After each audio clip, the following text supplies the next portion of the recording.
Hello everyone, welcome to knowledge account. আমরা দেখব 6th April 2025 এর কারেন্ট অ্যাফেয়ার্স, তার সাথে সাথে রিলেটেড স্ট্র্যাটেজিকে। ফার্স্ট কোয়েশ্চেন, সম্প্রতি কে ফ্রাম 2 মিশন চালু করেছে? স্পেসএক্স ফ্রাম 2 মিশন চালু করেছে। ডিটেলসটা দেখে নেব এই মিশনের ব্যাপারে। এটা প্রথম মানব মহাকাশযান, যেটা স্পেসএক্সের ক্রু ড্রাগন ক্যাপসুল ইউজ করে ফ্যালকন 9 রকেট দ্বারা উৎক্ষেপিত করা হয়েছে। এবং ক্রিউ ড্রাগন ক্যাপসুল রেসিলিয়েন্স যেটার নাম, এটাকে একটা মেরু কক্ষপথে এটা পাঠানো হয়েছে, অর্থাৎ মেরু পোলার অরবিট যেটাকে আমরা বলি, এই পোলার অরবিটে এইটাকে পাঠানো হয়েছে। দেখো, এটা বিজ্ঞানীদের মহাকাশচারীদের শরীর ওজনহীনতা, অর্থাৎ তারা যে মহাকাশে যাওয়ার পর ওয়েটলেসনেস ফিল করে বা মোশন সিকনেস মানে গতি অসুস্থতার ফিল করে, এগুলোর প্রতি কিভাবে মানে কিভাবে আমাদের যারা অ্যাস্ট্রোনট যায় তাদের শরীর প্রতিক্রিয়া করে, সেটাকে স্টাডি করবে। 3 থেকে 5 দিন স্থায়ী হবে এবং এই ক্রিউটা বিভিন্ন পরীক্ষা নিরীক্ষা করার জন্য একটা নির্দিষ্ট কক্ষপথে ভ্রমণ করবে। এই ক্রিউ রেসিলিয়েন্স যেটাকে বলছি, মহাকাশে প্রথমবারের মতো এক্স-রে করবে, যেটা মাইক্রোগ্র্যাভিটি, হাড় এবং পেশির ঘনত্বকে কিভাবে এফেক্টেড করে, প্রভাবিত করে, সে সম্পর্কে তথ্য প্রদান করবে। এটা মহাকাশে মাশরুম চাষের উপরেও জোর দেবে। ভবিষ্যতের মহাকাশ অভিযানের জন্য খাদ্যের দরকার, তো সেই খাদ্য উৎপাদনের জন্য যাতে মাশরুম চাষ করা যায় ঠিকঠাক করে, তার জন্য রিসার্চ করবে। নেক্সট, কোনটি প্রথম ইউরোপীয় দেশ যেটি আন্তর্জাতিক অপরাধ আদালত মানে ইন্টারন্যাশনাল ক্রিমিনাল কোর্ট থেকে প্রত্যাহারের ঘোষণা করেছে? হাঙ্গেরি ইন্টারন্যাশনাল ক্রিমিনাল কোর্ট থেকে প্রত্যাহারের ঘোষণা করেছে। হাঙ্গেরির প্রধানমন্ত্রী ভিক্টর আরবান 2025 সালের 3রা এপ্রিল আন্তর্জাতিক অপরাধ আদালত থেকে প্রত্যাহার করে। হাঙ্গেরি হচ্ছে প্রথম ইউরোপীয় দেশ যারা আন্তর্জাতিক অপরাধ আদালত থেকে প্রত্যাহার করেছে। 1998-তে রোম সংবিধির বিধানের অধীনে 2002 সালে এটা প্রতিষ্ঠিত হয়। গণহত্যা, যুদ্ধ অপরাধ, আগ্রাসন, মানবতা এগুলোর বিরুদ্ধে অপরাধের জন্য অভিযুক্ত ব্যক্তিদের বিচারের জন্য আইসিসি গঠন করা হয়েছিল, অর্থাৎ ইন্টারন্যাশনাল ক্রিমিনাল কোর্ট গঠন করা হয়েছিল। International court of justice ICJ থেকে ভিন্ন, এটা মানে আইসিজের মতন, এটা আইসিজের থেকে আলাদা জিনিস। আইসিসি জাতিসংঘের অংশ নয়, মানে আন্তর্জাতিক অপরাধ আদালতটা কিন্তু জাতিসংঘের অংশ নয়। কিন্তু আইসিজে যেটা আমাদের ইন্টারন্যাশনাল কোর্ট অফ জাস্টিস, এটা জাতিসংঘের বিচার বিভাগীয় একটা অঙ্গ, যেগুলো দেশগুলোর মধ্যে বিরোধের শুনানি করে। আইসিসিতে স্বাধীন প্রসিকিউটররা মামলা করতে পারেন। সদস্য হাঙ্গেরি সহ 125টা দেশ সদস্য রয়েছে আন্তর্জাতিক অপরাধ আদালতের। ভারত, রাশিয়া, মার্কিন যুক্তরাষ্ট্র, চীন, ইউক্রেন, ইসরায়েল, এরা হচ্ছে কিছু বিশিষ্ট দেশ যারা আইসিসির সদস্য নয়, অর্থাৎ আমাদের ভারত কিন্তু আইসিসির সদস্য নয়, এই আন্তর্জাতিক অপরাধ আদালতের সদস্য নয়। এর সদর দপ্তর নেদারল্যান্ডের হেগে রয়েছে। এটা একটা স্থলবেষ্টিত মধ্য ইউরোপীয় দেশ হাঙ্গেরি, দ্য ল্যান্ড অফ মাগিয়ার্স বলা হয়।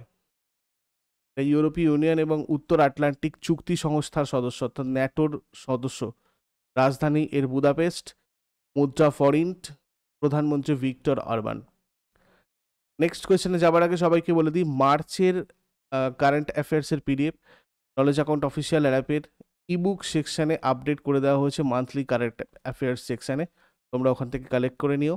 আর গতকাল তোমাদের যে ফ্রি মক টেস্ট হয়েছিল, এর জন্য 50% স্কলারশিপ, যেটা এটা তোমরা সোমবারের মধ্যে ক্লেম করে নিও, ওপরের এই নাম্বারে হোয়াটসঅ্যাপ করে নিই। আর এই মক টেস্টের ব্যাপারে পরবর্তী মক টেস্ট কী হবে না হবে এগুলো তোমাদের আমি হোয়াটসঅ্যাপ গ্রুপে শেয়ার করে দেবো। হোয়াটসঅ্যাপ গ্রুপের লিঙ্ক টেলিগ্রামে দেওয়া আছে, ওখান থেকে তোমরা অ্যাড হয়ে যাও। বর্তমানে এই পেইড ব্যাচেসগুলো চলছে নলেজ অ্যাকাউন্ট অফিসিয়াল অ্যাপে, যেমন general studies foundation batch, central এবং স্টেট লেভেল এক্সামের জিকেটা পুরো এখানে কভার করবে। Railway group D chapter wise প্রত্যেকটা সাবজেক্টের কনসেপচুয়াল ক্লাস, তার PDF, chapter wise mock test, full length mock test, সমস্ত জিনিসটা এখানে অ্যাভেলেবেল রয়েছে। বুলেট ব্যাচেতেও তাই। এনটিপিসির জন্য তোমরা বুলেট ব্যাচ তাতে জয়েন করতে পারো। ম্যাথ রিজনিংয়ের ফাউন্ডেশন ব্যাচ নিপুণ ব্যাচ চলছে, এবং এসএসসি ফাউন্ডেশন ব্যাচ প্রাপ্তি, এগুলোর যে কোনো একটাতে জয়েন করার জন্য তোমাদের যদি কোথাও কোনো কোয়ারিজ থাকে, কোনো হেল্প দরকার হয়, এই নাম্বারে তোমরা হোয়াটসঅ্যাপ অথবা কল করে যোগাযোগ করতে পারো। নেক্সট, কোথায় কুড্ডঙ্গলুর বারণী উৎসব পালিত হয়? এটা পালন করা হয় ত্রিশূরে। কুডুঙ্গল্লুর ভারণী কেরালার অন্যতম একটা বিখ্যাত এবং বেশ বোল্ড একটা ফেস্টিভ্যাল। এই উৎসবটা মালায়ালাম মাস মিনম মানে মার্চ এপ্রিলে অনুষ্ঠিত হয়। আর এটা শ্রী কুরুম্বা ভগবতী মন্দিরে কুডুঙ্গল্লুর ত্রিশূর কেরালার বার্ষিক উৎসব। কুডুঙ্গল্লুর ভরণেই হিন্দু দেবী ভদ্রকালীর জন্ম উদযাপন করে। ঐতিহ্য অনুযায়ী ভদ্রকালী ভগবান শিবের তৃতীয় নয়ন থেকে জন্মগ্রহণ করেছিলেন এবং তিনি দৈত্য দ্বারিকাকে ধ্বংস করেছিলেন। নেক্সট, আইজলে দীর্ঘমেয়াদী বর্জ্য ব্যবস্থাপনা উন্নয়নের লক্ষ্যে মিজোরাম সরকার কর্তৃক চালুকৃত পরিষ্কার পরিচ্ছন্নতা অভিযানের নাম কি? এটার নাম হচ্ছে নাতলাংপুই।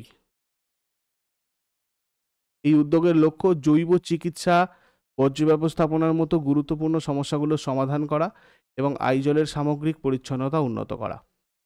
তারপরে এফআইসিসিআই এর মিডিয়া অ্যান্ড এন্টারটেনমেন্ট কমিটি সাউথের চেয়ারপারসন হিসাবে কোন অভিনেতা রাজনীতিবিদকে নিয়োগ করা হয়েছে? এফআইসিসিআই এর মিডিয়া অ্যান্ড এন্টারটেনমেন্ট কমিটির সাউথের চেয়ারপারসন হিসাবে কমল হাসানকে নিয়োগ করা হয়েছে। তিনি খ্যাতনামা ভারতীয় অভিনেতা, চলচ্চিত্র নির্মাতা এবং রাজনীতিবিদ।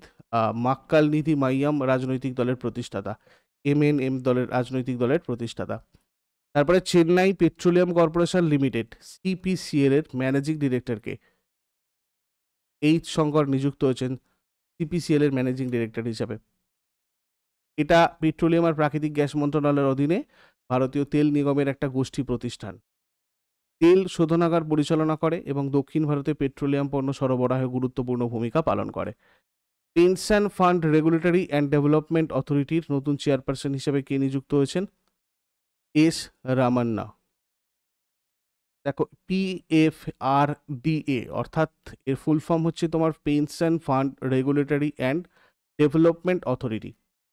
ভারতে পেনশনের সামগ্রিক তত্ত্বাবধান এবং নিয়ন্ত্রণের জন্য একটা নিয়ন্ত্রক সংস্থা। এনপিএস ন্যাশনাল পেনশন সিস্টেম এবং এপিওয়াই অটল পেনশন যোজনা তত্ত্বাবধান করে থাকে পিএফআরডিএ। দীর্ঘমেয়াদী শিশু সঞ্চয়কে উৎসাহিত করার জন্য এনপিএস বাৎসল্যর মতো প্রকল্প চালু করেছে। আমরা দেখেছি 2003 সালে এটা প্রতিষ্ঠিত। তারপরে ন্যাশনাল মেরিটাইম ডে কবে পালন করা হয়? 5 এপ্রিল পালন করা হয় ন্যাশনাল মেরিটাইম ডে। 1919 সালে 5 এপ্রিল প্রথম ভারতীয় জাহাজ এসএস লয়্যালটি বোম্বে থেকে লন্ডন যাত্রা করে। এই যাত্রাকে স্মরণ করে প্রতি বছর এই দিবস পালন করা হয়। 1964 সালে প্রথম এই দিনটা পালন করা হয়েছিল। সেপ্টেম্বরের শেষ বৃহস্পতিবার সামুদ্রিক নিরাপত্তা আর জাহাজ রক্ষা এবং সামুদ্রিক পরিবেশ সম্পর্কে গুরুত্ব তুলে ধরতে প্রতি বছর ওয়ার্ল্ড মেরিটাইম ডে উদযাপন করা হয়। এবছর এটা 61st এডিশন। 2025-এর থিম কি ছিল? समृद्ध सागर, विकसित भारत एवं नील अर्थ और हरित विकास के लिए युवा। বর্তমান ফিফা ঘোষণা অনুযায়ী কোন দেশগুলি 2027 এবং 2035 সালের মহিলাদের ফিফা বিশ্বকাপের আয়োজন করবে? এটা করবে ব্রাজিল এবং ব্রিটেন। ব্রাজিলে 2027-এ আর সেখানে 32টা দল অংশগ্রহণ করবে। ইংল্যান্ড, স্কটল্যান্ড, ওয়েলস এবং উত্তর আয়ারল্যান্ড সহ ব্রিটেন সম্ভবত 2035 সালের মহিলা বিশ্বকাপের আয়োজন করবে। ফিফা প্রতিষ্ঠিত হয় 1909-এ। এর হেডকোয়ার্টার সুইজারল্যান্ডের জুরিখে রয়েছে। সভাপতি গিয়ানি ইনফান্তিনো। নেক্সট, হানহুয়া এরোস্পেস কোথায় রয়েছে? এটা রিসেন্টলি নিউজে রয়েছে। তো এটা দক্ষিণ কোরিয়ার সিউলে রয়েছে। দক্ষিণ কোরিয়ার হানহুয়া এরোস্পেস কোম্পানি যেটা, এটা ভারতীয় সেনাবাহিনীর জন্য E9 আউটিজার রপ্তানির জন্য $253.6 মিলিয়ন চুক্তি সই করেছে লারসেন অ্যান্ড টবর সাথে। এই চুক্তি অনুযায়ী 2030 সালের সেপ্টেম্বরের মধ্যে হানহুয়া এরোস্পেস ভারতীয় সেনাবাহিনীকে 100টা K9 বজ্রটি আউটিজার্স মানে সরবরাহ করবে আর কি। এই K9 বজ্রটি একটা 155 millimetre 52 calibre tracked self propelled howitzer ভারতীয় সেনাবাহিনীর জন্য রপ্তানি করা হবে। এই লারসেন টার্বো সম্পর্কে যদি আমরা দেখি, এটা প্রাথমিকভাবে 1938 সালে টার্বোর সাথে অংশীদারিত্বে হলক লারসেন দ্বারা প্রতিষ্ঠিত হয়েছিল। পরে এটা 7 ফেব্রুয়ারি 1946-এ লিমিটেড কোম্পানিতে রূপান্তরিত হয়। চেয়ারম্যান আর ম্যানেজিং ডিরেক্টর মানে সিএমডি রয়েছেন শেখারিপুরম নারায়ণন সুব্রহ্মণ্যম। সদর দপ্তর মুম্বাইয়ে রয়েছে।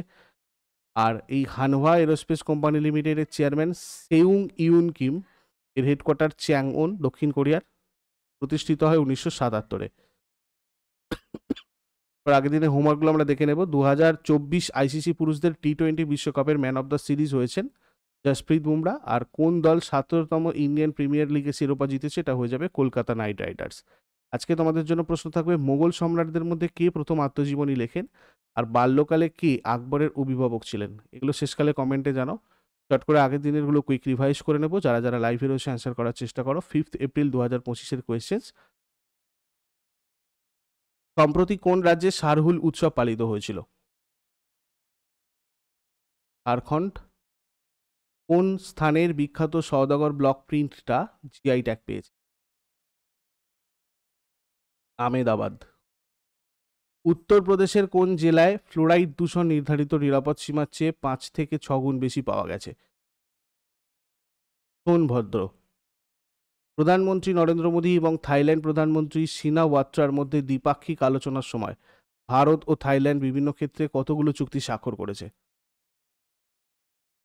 5টি চুক্তি স্বাক্ষর করেছে। সম্প্রতি প্রয়াত হয়েছেন প্রবীণ অভিনেতা পরিচালক মনোজ কুমার। এই মনোজ কুমারের আসল নাম কি ছিল? হরিকৃষ্ণ গিরি গোস্বামী। নিম্নের কে বক্সিং বিশ্বকাপ 2025-এর ফাইনালে পৌঁছানো প্রথম ভারতীয় বক্সার হয়েছেন? হিতেশ। 2025 সালে 15তম হকি ইন্ডিয়া সিনিয়র পুরুষ জাতীয় চ্যাম্পিয়নশিপ কোথায় অনুষ্ঠিত হবে? মেজর ধ্যানচাঁদ হকি স্টেডিয়াম, ঝাঁসি। স্বরাষ্ট্রমন্ত্রী অমিত শাহ সম্প্রতি কোথায় মহারাজা অগ্রসেনের মূর্তি উন্মোচন করেছেন? হরিয়ানা। 2025 সালের এশিয়ান রেসলিং চ্যাম্পিয়নশিপে ভারত কতগুলো মোট পদক জিতেছে? 10টা। কোন রাজ্য সরকার সম্প্রতি রেশন দোকানের মাধ্যমে first free fine rice scheme চালু করেছে? তেলেঙ্গানা। এগুলো ছিল আগের দিনের কোয়েশ্চেন্স। ইউজফুল বলে মনে হলে অবশ্যই লাইক করো, বন্ধুদের সাথে শেয়ার করো। আর যারা নতুন রয়েছে, প্রতিদিন সকাল 6টার সময় ডেলি কারেন্ট অ্যাফেয়ার্সের আপডেটের জন্য নলেজ অ্যাকাউন্টকে সাবস্ক্রাইব করে বেল আইকন প্রেস করে অলে ক্লিক করে নাও। Thank you so much. Take care. Have a great day.